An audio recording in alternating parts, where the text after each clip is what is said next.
Hi, I'm author Stephen McGee, and I wrote the book Health Forensics and Hypoxia, Mental Illness, and Chronic Fatigue. That's me. I'm standing on top of the world's largest telescopes atop Mauna Kea on the island of Hawaii, and that's the Subaru telescope.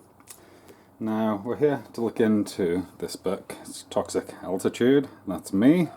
That's the world's largest telescopes where I'm working. And that's the Subaru telescope on a nice day up there. So we're going to look into Invisible Friend. Okay, something that people associate with children. It's actually happening in astronomy. It certainly was happening in me. So we're on page 186 of Toxic Altitude. So let's look into Invisible Friends.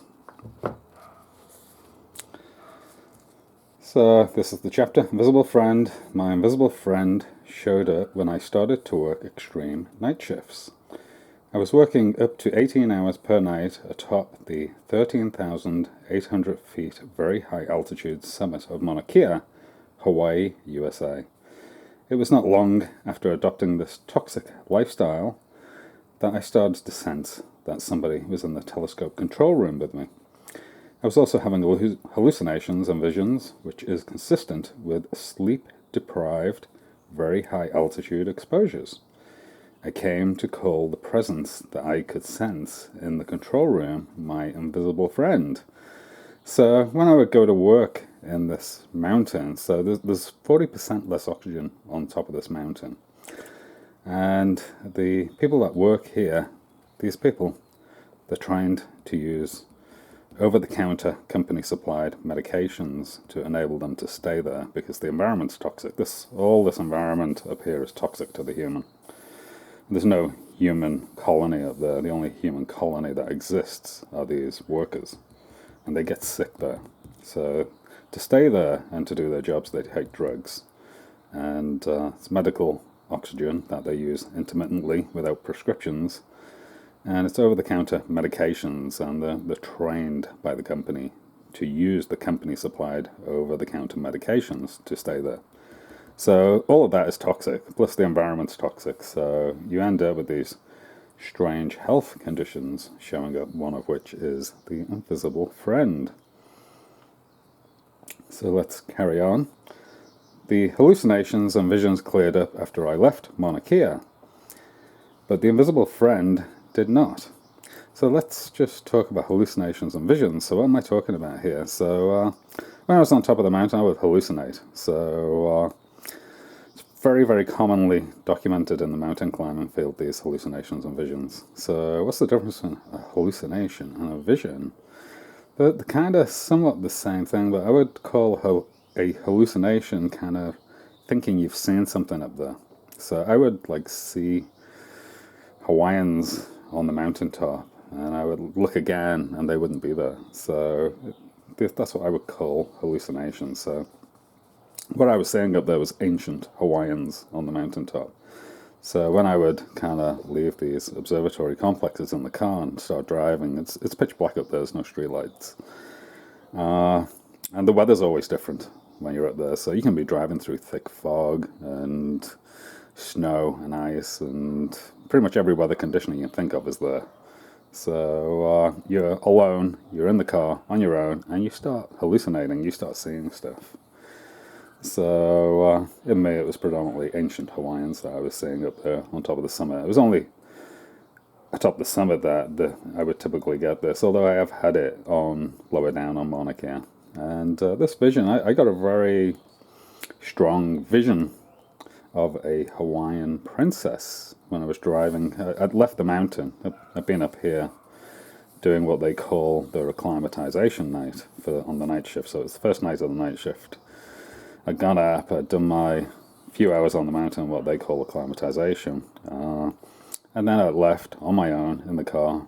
About halfway down to 9,200 feet from the summit, I was on my way to a place called Halipahaku, where the hotel is, where the workers sleep. So it's 9,200 feet. So I was maybe up around 11,000 feet maybe in the car driving down. I had this vision, and it is the most realistic vision I could ever imagine. It was completely real to me, and it was a Hawaiian princess appeared in the road on a horse, and I had to hit the brakes on the car and skid to a stop because I thought I was going to hit her. And it persisted. The vision persisted, and we were like sitting there looking at each other for a few minutes, and then I looked around. I broke off looking at her and looked around, and then when I looked back, she wasn't there, so she'd gone. So that was the vision I had up there. So a very definite vision that lasted certainly a few minutes. And it was of a Hawaiian princess on a horse. So the kind of thing you see in a Hawaiian parade is what I saw up there. So all this cleared up when I left this hallucinations and visions, but the invisible friend did not, so that persisted. So let's take a look into why that was.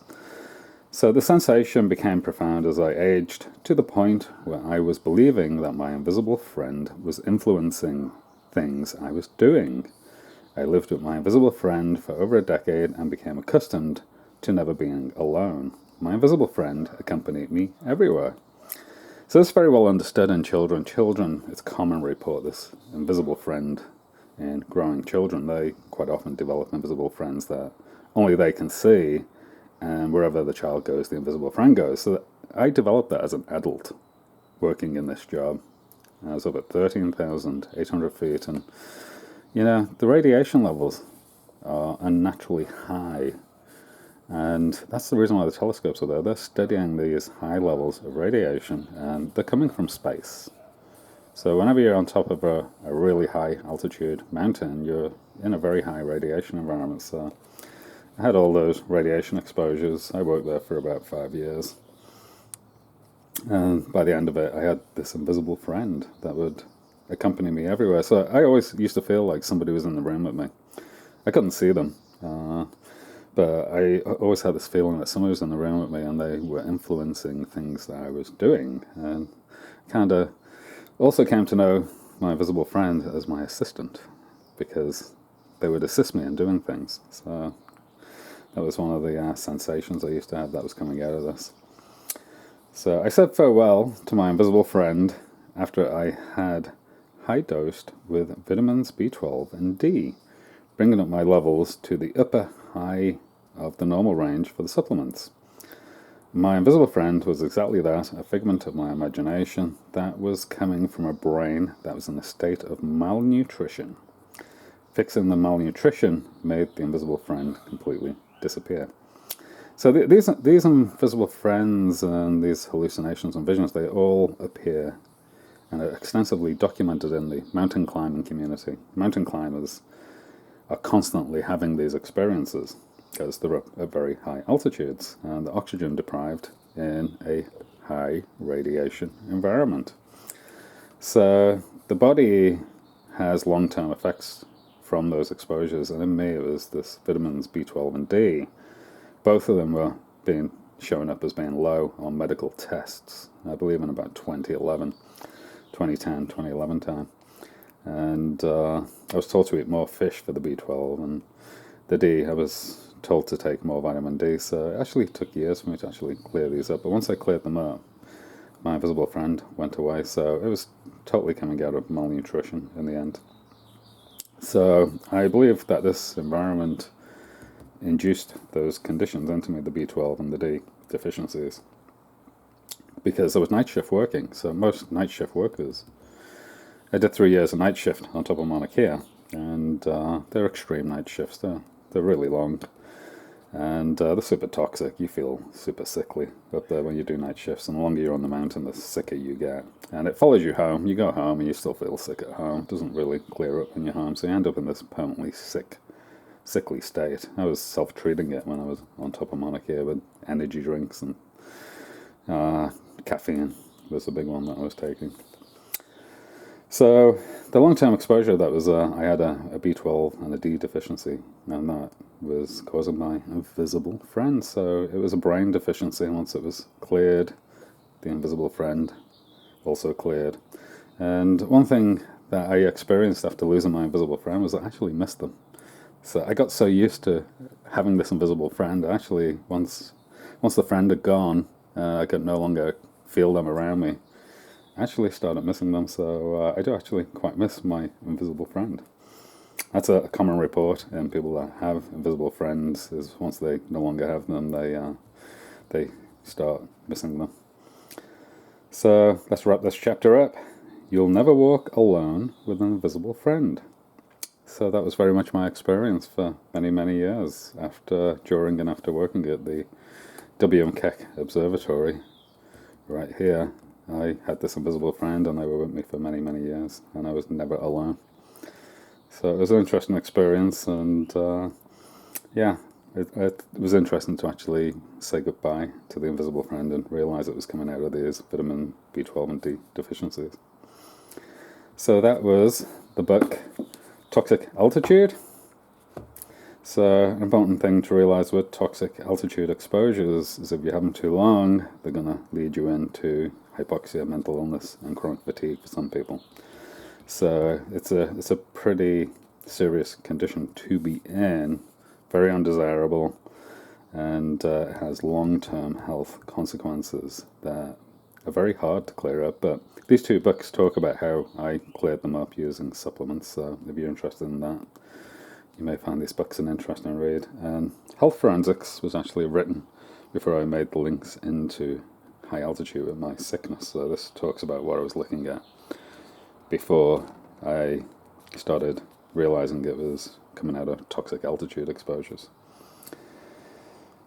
Please subscribe to the channel, please like the video, and I wish you the very best of health. Thank you.